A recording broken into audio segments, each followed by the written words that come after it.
उस man power के scale को स्किल में बदलना, ये हमारी संस्थाएं अपने आप करेंगी। औद्योगिक विकास विभाग इस कार्यक्रम को आगे बढ़ा रहा है।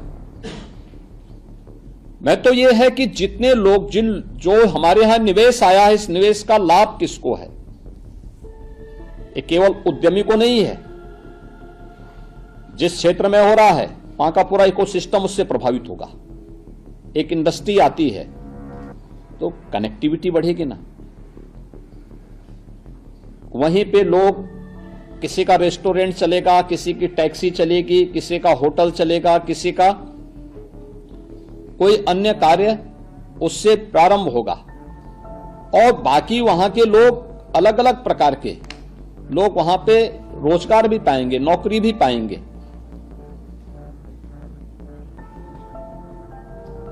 अक्सर हमें मान लेते हैं कि साहब इससे, यानी सामान्य रूप से हम ये मानते हैं जो डायरेक्ट उससे बेनिफिट प्राप्त कर रहा है उसको तो हम मान लेते हैं कि साहब वह उससे जुड़ा हुआ है। शेष जो इनडायरेक्टली जुड़ा हुआ है उसको हम उसके साथ काउंट नहीं करते। जो रोजगार प्राप्त कर रहा है उसको हम उसके साथ नहीं जोड़ते हैं, और इसलिए लोगों के मन में एक आत्मीयता का भाव नहीं हो पाता।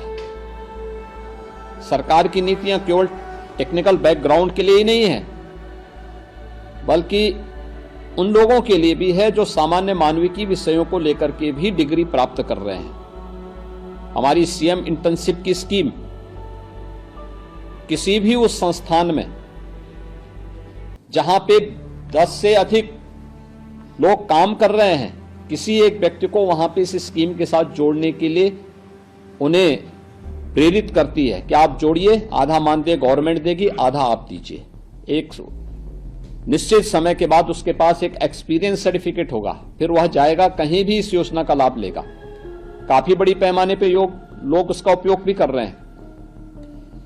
हमें इन सभी की जानकारी होकर के उस यूथ को बोलना है कि देखो हम 1 वर्ष पहले आए थे ना,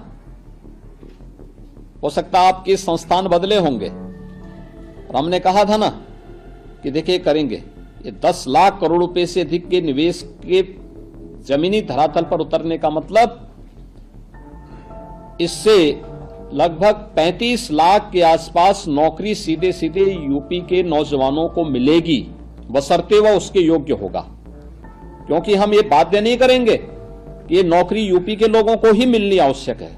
अगर वह उसके योग्य नहीं है तो मत दीजिए, लेकिन अगर योग्य है तो वह नौकरी अवश्य प्राप्त करेगा। देखिए, मुझे याद है जब आज से कुछ वर्ष पहले मैं नोएडा गया था,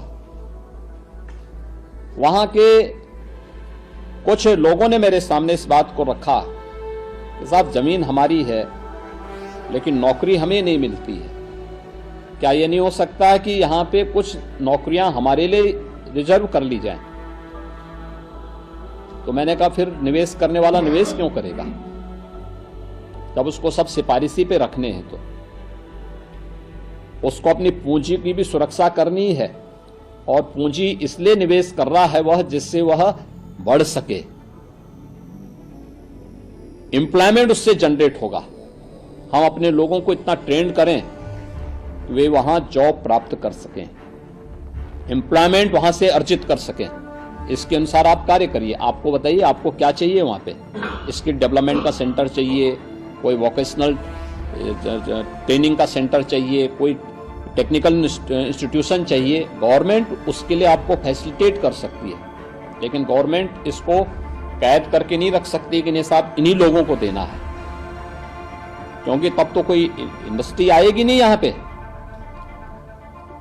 हमें लोगों को मानसिक रूप से तैयार करना है कि हम योग्य होंगे तो हमें नौकरी यहीं मिलेगी। और जो हमारा ये कामकाजी वर्ग है,